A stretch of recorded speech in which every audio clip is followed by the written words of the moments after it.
오늘은 25번부터 36번 문제를 풀어보도록 하겠습니다. 25번 문제는 소방시설의 종류를 올바르게 연결하시오 라고 되어 있습니다. 그렇다면 소방시설의 종류에는 몇 가지가 있을까요? 소방시설의 종류에는 5가지가 있습니다. 암기하실 때는 그렇죠. 소, 경, 피, 용, 활 5가지이다 라고 했습니다. 스프링클러와 같은 설비는 소화 설비에 해당이 되겠죠. 자동화재 탐지 설비는 그렇죠. 경보하는 설비. 비상조명 등은 피난 구조에 쓰이는 설비. 제원 설비는 소화 활동 설비와 연결하시면 되겠습니다. 문제 26번 보겠습니다. 건축과 소방 관련 상호 법령을 올바르게 연결하시오 라고 되어 있습니다. 건축 도면과 소방 도면은 밀접하게 관련이 되어 있습니다. 왜냐하면 건축 도면을 토대로 소방시설을 계획하고 설계해야 하기 때문에 건축 도면 위에 소방 도면이 들어간다라고 생각하시면 되고, 이 소방 도면에는 5가지 종류가 있습니다. 먼저 배치도의 경우에는 지적도라는 것이 있는데, 우리 집의 땅 모양을 그린 도면을 우리는 지적도라고 합니다. 건물이 어느 위치에 자리 잡고 있는지를 그린 것으로서 이 배치도를 통해서 알 수 있는 것은 옥외 주차나 도로에서 진입하는 주출입구, 상수도나 전기통신 등 맨홀에서 건축물에 어떻게 인입되는지, 대지에 인접한 주변 상황, 대지의 고저 차와 건물에 접하는 부분 등을 표기하는 도면이기 때문에 이러한 부분들을 쉽게 파악할 수 있다라고 보시면 됩니다. 두 번째는 평면도가 있습니다. 평면도라고 하는 것은 건물이 있으면 건물을 위에서 내려다본 모양이라고 생각하시면 됩니다. 따라서 각 층의 일정 높이에서 수평으로 잘라 내려다본 도면이기 때문에 각 층의 정보들을 알 수 있습니다. 즉 벽체와 기둥, 각 실의 명칭과 계구부 등 공사에 필요한 주요 구조체나 벽에 대한 위치 등 필요한 사항을 우리가 파악할 수 있다라고 보시면 됩니다. 각각의 소방시설별로 어디에 어떻게 배치되어 있는지를 판단하게 되는 주요 기준이라고 보시면 됩니다. 세 번째, 단면도 보도록 하겠습니다. 단면도는 건물이 있으면 이 건물을 수직으로 절단했다라고 보시면 됩니다. 절단해서 좌측이나 우측에서 바라본 모양입니다. 건축물을 수직으로 절단하여 수평 방향에서 본 그림이다. 길이 방향으로 절단한 것을 우리는 종단면도, 너비 방향으로 절단한 것을 횡단면도라고 합니다. 이 단면도를 통해서 알 수 있는 정보는 계단이나 난간 설치 여부, 층의 높이 등을 파악할 수 있기 때문에 소방시설 배관, 대선, 댐퍼, 피난기구의 설치 높이를 결정하게 되는 주요한 정보라고 보시면 됩니다. 네 번째, 창호도 보도록 하겠습니다. 말 그대로 창과 문과 관련된 부분입니다. 창과 문의 전부에 대해서 종류별로 일람표를 작성한 것이다. 따라서 창의 구조와 개폐 방법, 방향, 크기, 재료, 부속 철물 형태 등을 그리고 재료명과 계구부의 크기를 설명하며 쉽게 일람표를 작성하여 시공을 용이하게 하는 도면이라고 생각하시면 됩니다. 또한 창호는 피난 방화시설을 설계하는 데 중요한 근거 자료가 되기 때문에 면밀한 검토가 필요하다라고 이해하시면 됩니다. 상세도 보도록 하겠습니다. 도면을 작성하다 보면 건축물을 작은 종이에 다 포함시키다 보면 축척의 제한으로 표현해야 할 부분이나 정보가 누락되는 경우가 많습니다. 이렇게 필요한 부분이나 정보를 세부적으로 표현하기 위해서 상세도를 그렸다라고 생각하시면 됩니다. 따라서 소방에서는 펌프실, 유수검지장치, 피난기구 등 화재 안전 기준에서 정하는 사항을 상세도로 작성해서 설계자의 설계 의도까지 정확하게 표현될 수 있도록 한 도면을 우리는 상세도라고 보시면 됩니다. 문제 풀어보겠습니다. 무창층 계구부 확인, 층과 관련되어 있기 때문에 창호도와 연결하시면 됩니다. 창호도이다. 벽체와 기둥, 각 실의 명칭과 면적, 그럼 평면도와 관계가 있겠죠. 평면도와 연결하시고 높이와 창호의 형태 나와 있습니다. 높이를 알 수 있는 건 뭘까요? 그렇죠. 단면도가 여기에 해당이 되겠고, 소방 차량의 진입로나 소방 활동 공간 확보는 그렇죠. 배치도와 관계가 되어 있기 때문에 배치도와 연결하시면 되겠습니다. 27번 문제 보겠습니다. 부속시 급기갑 제한 설비에서 연기가 확산되는 요인을 올바르게 연결하시오 라고 되어 있습니다. 그러면 부속실 급기갑 제한 설비가 무엇인지 보도록 하겠습니다. 해설 부분에 보시면 제한 설비의 종류에는 크게 두 가지가 있습니다. 거실 제한 설비와 부속실 제한 설비가 있는데 이 두 가지의 큰 차이점은 목적에 보시면 거실 제한 설비의 경우에는 수평 피난이 목적이고 부속실 경우에는 수직 피난이 목적이다. 이렇게 두 가지를 구분을 해주시면 되겠습니다. 거실 제한 설비의 목적 보도록 하겠습니다. 인명 안전이다. 소화 활동이다. 부속실과 같습니다. 다른 점은 거실이 수평 피난이고 부속실이 수직 피난에 활용된다 라고 보시면 됩니다. 거실 제한 설비의 경우에는 화재실이 거실이 되고 부속실의 경우에는 피난로가 적용 부분이 됩니다. 따라서 피난로에는 부속실이 있고 승강장이 있고 계단실이 있다라고 기억을 해주시면 됩니다. 제한 방식에서도 큰 차이점이 있습니다. 거실 제한 설비의 경우에는 연기를 배기하는 배기 방식과 그리고 공기를 넣어주는 급기 방식이 두 가지가 다 들어가기 때문에 급배기 방식이라고 보시면 되고 부속실 제한 설비의 경우에는 급기 가압 방식이 주가 됩니다. 따라서 급기 가압 방식이라고 했을 때는 부속실 제한 설비이다 라고 보시면 됩니다. 급기 가압 제한 설비 보도록 하겠습니다. 급기 가압을 하는 이유는 가압하고자 하는 공간에 공기를 공급해서 다른 공간보다 기압을 높게 하는 것입니다. 따라서 차압이 형성이 되고 특별 피난 계단이 계단실 또는 부속실, 이때 부속실은 비상용 승강장인 엘리베이터를 포함하고 있습니다. 이 부속실에 5개로부터 신선한 공기를 공급받아 가압하기 때문에 화재 공간과 일정의 압력차를 유지할 수 있습니다. 결론, 화재실의 연기가 제한구역 안으로 침입하지 못하도록 하는 방법이 급기가압 제한 설비라고 보시면 됩니다. 아래 그림을 보시면 화재실이라고 되어 있습니다. 여러분들 아파트의 본인 집이라고 생각하시면 됩니다.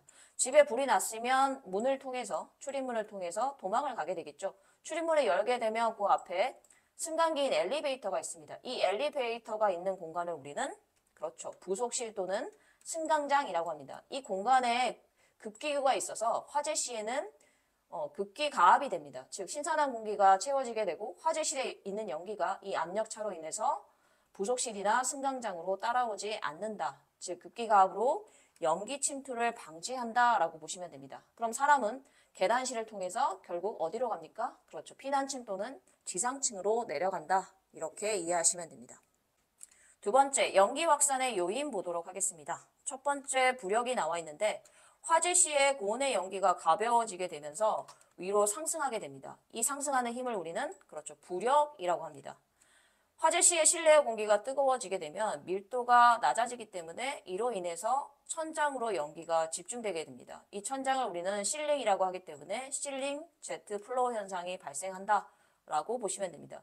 이로 인해서 연기가 천장에 모이면서 주변으로 빠르게 퍼지게 된다. 즉 연기 확산의 요인이 부력이다 라고 보시면 됩니다. 두 번째, 가스의 팽창 보도록 하겠습니다. 화재 시에 발생하는 열은 주변 공기를 팽창시키게 되겠죠. 이로 인해서 연기가 공간 내에 빠르게 확산이 됩니다. 화재로 인해서 온도가 상승하면 실내의 밀폐된 공간에서 연기가 팽창하면서 넓은 범위로 확산되기 쉽다라고 이해하시면 됩니다. 즉 가스의 팽창이 연기 확산의 요인이 된다. 세 번째, 연돌 효과 보도록 하겠습니다. 실내외 온도 차이라고 나와 있는데 건물 밖의 온도와 건물 내의 온도 차이라고 생각하시면 됩니다. 이 온도 차이로 인해서 공기의 상승 현상으로 고층 건물, 특히 고층 건물에서 연돌 효과가 강하게 작용한다라고 보시면 됩니다. 외부 온도와 내부 온도의 차가 크다면 연기는 더욱 빠르게 상층부로 퍼지게 되겠죠. 즉 연돌 효과로 인해서 연기가 확산된다라고 생각하시면 됩니다. 연기 확산을 예방하기 위해서 건물 내부에 연기의 이동 경로를 예측하고 대피 전략을 세우는 것이 중요합니다. 네 번째는 외부에서의 풍력의 영향입니다. 외부에서 들어오는 바람으로 인해서 화재 시에 연기의 이동 방향과 속도에 큰 영향을 미치게 됩니다. 바람의 세기와 방향에 따라서 건물 내부로 연기 유입이 달라질 수 있기 때문에 바람에 의해 연기의 확산이 급격하게 변할 수 있다라고 생각하시면 됩니다. 다섯 번째, 공기조화 설비 보겠습니다. HVAC 시스템이라고 하는데 이때 H는 히팅을 의미하고 V는 벤틸레이션, 환기를 의미하며 AC는 에어 컨디셔닝을 의미합니다. 즉 난방기, 냉방기, 환기 시스템을 우리는 공기조화 설비라고 보시면 됩니다. 이러한 공기조화 설비로 인해서 건물 내의 기류가 그 공기의 흐름이 강제로 이동하게 된다. 이렇게 이해하시면 됩니다. 초기 화재에서는 연기가 전달되어 초기 감지 효과도 가져올 수 있다는 장점이 있지만 일반적으로 덕트를 통해서 연기가 전파되기 때문에 매우 위험하다라고 보시면 됩니다. 가변 풍량 시스템이라는 거 있습니다. VAV 시스템이라고 하는데 Variable Air Volume이라는 뜻입니다. 온도가 상승하면 실내의 냉방을 위해서 송풍량을 증대시키게 됩니다. 이러한 송풍량의 증대 때문에 화재의 경우 연기 확산을 촉진시킬 수 있습니다. 따라서 이러한 가변 풍량 시스템이 설치되어 있는 경우는 화재 감지기를 설치해서 화재 시에 정지시키는 조치를 취해야 한다. 이렇게 보시면 됩니다. 공기 조화 설비가 연기의 이동을 촉진한다. 여섯 번째 피스톤 효과 보도록 하겠습니다. 여러분들 주사기를 떠올리시면 되는데 이 주사기 내의 공간을 밀폐된 공간으로 보시면 되고 움직이는 부분을 우리는 엘리베이터라고 생각하시면 됩니다. 이 공간의 엘리베이터가 빠르게 움직일 때 발생하는 현상을 우리는 피스톤 효과라고 합니다. 이 엘리베이터가 움직이면서 공기가 압축되고 연기가 빠르게 이동하게 됩니다. 이 효과 때문에 엘리베이터 샤프트에서 연기를 빠르게 확산할 수 있기 때문에 대규모 건물에서 화재 발생 시 주요한 변수로 작용할 수 있다. 즉 연기가 빠르게 이동하는 요인으로 피스톤 효과가 있다라고 보시면 됩니다. 문제 풀어보겠습니다. 승강장은 엘리베이터를 의미합니다. 이 엘리베이터의 연기 흐름 개념, 즉 엘리베이터가 피스톤이다 라고 했기 때문에 피스톤 효과와 연결을 해주시면 됩니다. 건물 내의 기류가 강제로 이동한다. 무엇 때문에 이동할까요? 그렇죠. 냉방장치, 난방장치, 환기 시스템에 의해서 기류가 강제 이동이 됩니다. 이로 인해서 연기가 확산된다. 이를 우리는 공조 시스템이라고 했습니다. 화재실의 연기 흐름에 대해서 나와 있죠. 화재실의 연기 흐름은 연돌 효과를 의미한다라고 했습니다. 이 연돌 효과가 활발히 이루어지는 곳은 그렇죠. 고층 빌딩이라고 했습니다. 계단실의 연기 흐름 보도록 하겠습니다. 연기가 위로 올라가는 것은 부력 때문이다 라고 했습니다. 따라서 계단실의 연기 흐름은 부력과 연결해 주시면 되겠습니다.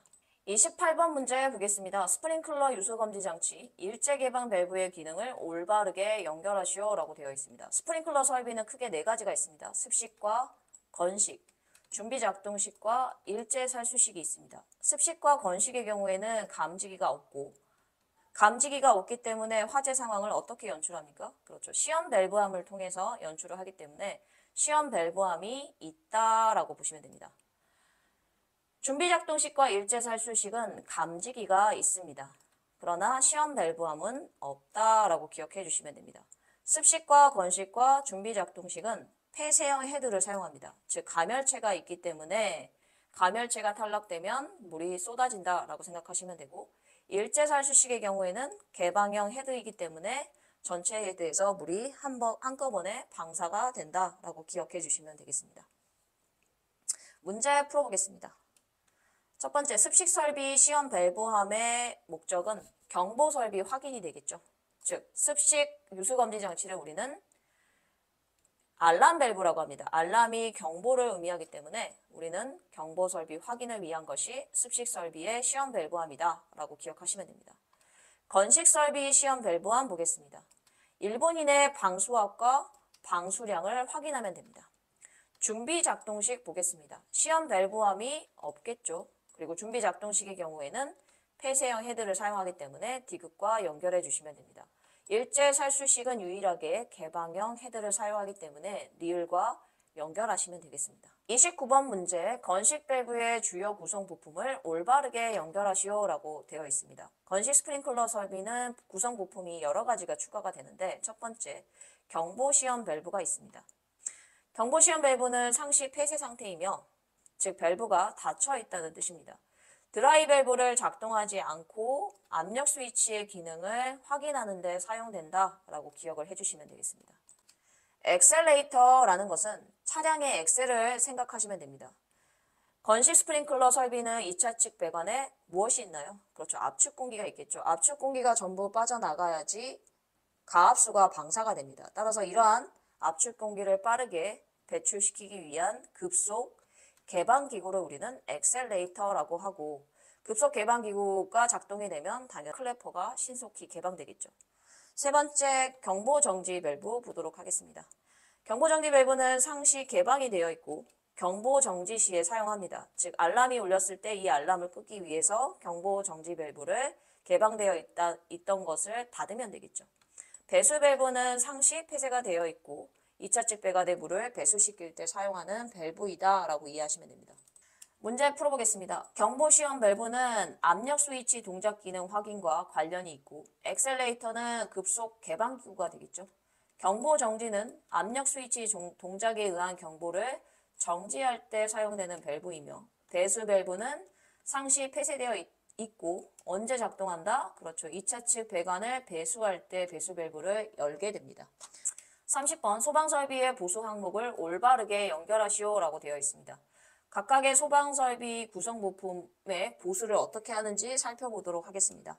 알람 밸브의 경우에는 시험 밸브 개방 시에 경보가 울리는지를 확인해야 되고 동력 제어반의 경우에는 전원 표시 등을 확인해서 점등이 되어 있는지, 즉 전원이 들어와 있는지를 확인해야 됩니다. 이 동력 제어반이 자동인지 수동인지도 확인해야 되겠죠.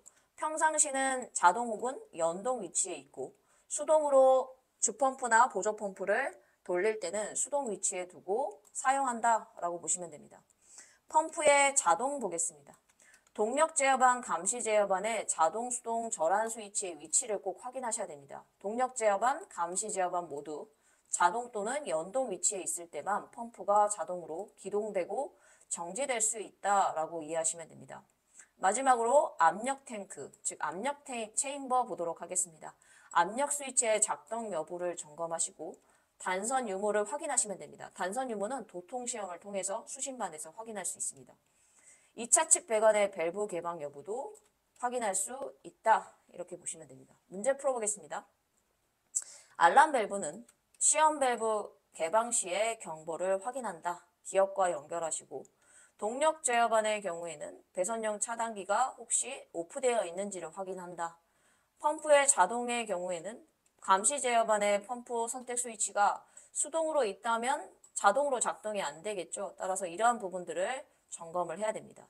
압력 탱크인 압력 챔버의 경우에는 압력 스위치가 고장 났는지 혹은 단선되어 있는지 이런 것들을 점검한다라고 이해하시면 됩니다. 31번 문제, 소방시설의 자체 점검에 대한 용어 정의가 나와 있습니다. 틀린 것은 작동 점검의 경우에는 소방시설 등을 인위적으로 조작하여 소방시설이 정상적으로 작동하는지를 작동 점검표에 따라서 점검하는 것을 말합니다. 종합점검의 경우에는 소방시설 등의 설비별 주요 구성 부품의 구조 기준이 화재 안전 기준인 법에 따라서 적합하게 설치가 되어 있는지 종합점검표에 따라서 점검하는 것을 말합니다.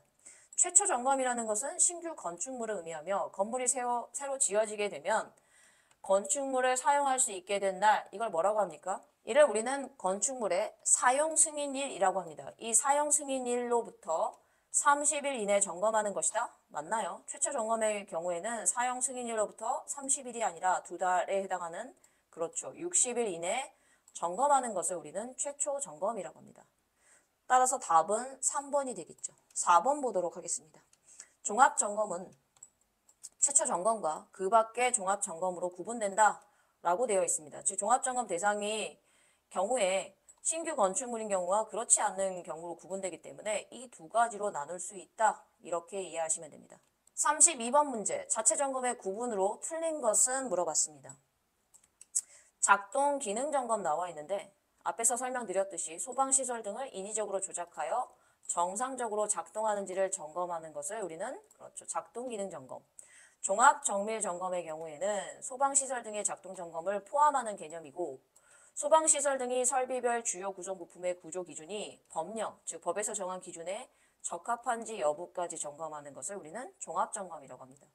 외관 점검은 말 그대로 겉으로 보여지는 것입니다. 따라서 소방시설 등의 유지관리 상태를 점검 장비를 이용해서 점검하는 것이 아닌, 그렇죠, 육안 또는 신체 감각을 이용해서 점검하는 것을 우리는 외관 점검이라고 합니다. 답은 3번이 되겠습니다. 안전점검의 경우에는 다중이용 업소의 영업장에 설치된 안전시설 등이 작동 및 유지관리 상태를 점검하는 것, 이것을 우리는 안전점검이라고 합니다. 33번 문제, 공공기관의 적용 범위에 대해서 물어봤습니다. 옳지 않은 것은? 해설 부분에 보시면 공공기관을 정의하는 부분이 나와 있습니다. 첫 번째, 국가나 지방자치단체를 우리는 공공기관이라고 하고, 두 번째, 국공립학교를 공공기관이라고 합니다. 공공기관의 운영에 관한 법률 제4조에 따른 공공기관도 공공기관으로 정의 내리고 있습니다. 그 밖에 공사와 공단도 공공기관으로 봅니다. 사립학교법에 따라서 사립학교 또한 공공기관으로 보시면 됩니다. 문제 풀어보겠습니다. 국가 맞죠? 국공립학교 맞습니다. 공공기관의 운영에 관한 법률에 따른 공공기관 맞겠죠? 사립학교법에 따른 사립학원, 학원 맞나요? 학원이 아니라 사립학교이기 때문에 4번이 공공기관이 아니겠죠? 답은 4번이 되겠습니다. 34번 문제, 공공기관의 자체점검 시기로 올바른 것은 물어봤습니다. 종합점검 대상은 건축물의 사용 검사일이 속하는 달, 검사일 맞나요? 아니죠. 사용 승인일이 속하는 달이 되기 때문에 X가 됩니다. 학교의 경우 1월에서 6월 사이에 있는 경우, 즉 사용 승인일이 1월에서 6월인 경우 방학 때 아니죠. 6월 말까지이기 때문에 6월 30일까지 실시한다가 맞겠죠. 외관 점검 보겠습니다. 외관 점검은 분기에 한 번 실시하나요? 아니죠. 월 1회 이상 실시하기 때문에 분기가 아닙니다. 3번 작동 점검은 종합 점검을 받은 달로부터 6월이 되는 달 실시한다. 6월이 되는 날 실시한다. 3번이 답이 되겠죠. 35번 문제, 공공기관의 종합점검 대상으로 올바른 것은 물어봤습니다. 공공기관, 즉 학교를 떠올리시면 되고 학교의 경우 연면적이 얼마이다? 그렇죠. 1000제곱미터 이상인 것으로 AND 조건입니다. 플러스 여기에 옥내 소화전 설비 또는 자동화재 탐지 설비 둘 중에 하나가 설치가 되어 있는 경우 우리는 공공기관의 종합점검 대상으로 봅니다. 하지만 소방대가 근무하고 있는 공공기관의 경우, 즉 소방서의 경우에는 대상에서 제외된다는 예외 조건이 있습니다. 문제 풀어보겠습니다. 옥내 소화전 설비가 설치된 공공기관 맞지만 면적 기준이 없기 때문에 종합점검인지 알 수가 없겠죠. 층수가 30층 이상인 공공기관, 층수가 30층 이상이기 때문에 특급입니다. 따라서 특급의 경우에는 종합점검 대상이므로 2번이 맞는 답이 되겠습니다. 3번 자동화재 탐지 설비가 설치된 공공기관, 자탐 설비 공공기관은 맞지만 면적 기준이 빠져있기 때문에 3번은 알 수가 없다. 비상경보 설비가 설치된 공공기관, 비상경보 설비는 종합점검 대상이 아닙니다. 따라서 답은 2번이 되겠습니다. 36번 문제, 공공기관의 자체점검으로 옳지 않은 것을 물어봤습니다. 1번, 종합점검 대상인 공공기관의 작동점검은 종합점검을 받은 달로부터 그렇죠. 6월이 되는 달에 실시한다라고 해서 6월을 기억하시면 되겠습니다. 두 번째, 종합점검 대상이 아닌 공공기관의 작동점검은 건축물의 사용승인일이 속하는 달까지 실시한다. 사용승인일 맞죠? 3번 특급 대상의 공공기관은 연2회 종합점검을 실시한다라고 했기 때문에 작동점검은 실시하지 않아도 됩니다. 4번 종합작동점검 대상이 아닌 공공기관의 경우에는 자체점검을 하지 않아도 됩니까? 아니죠. 공공기관 이런 경우에는 자체점검을 하지 않아도 된다가 아니라 외관점검은 실시해야 됩니다. 따라서 외관점검을 월 1회 이상 실시해야 한다로 고치시면 되겠죠. 답은 4번이 되겠습니다.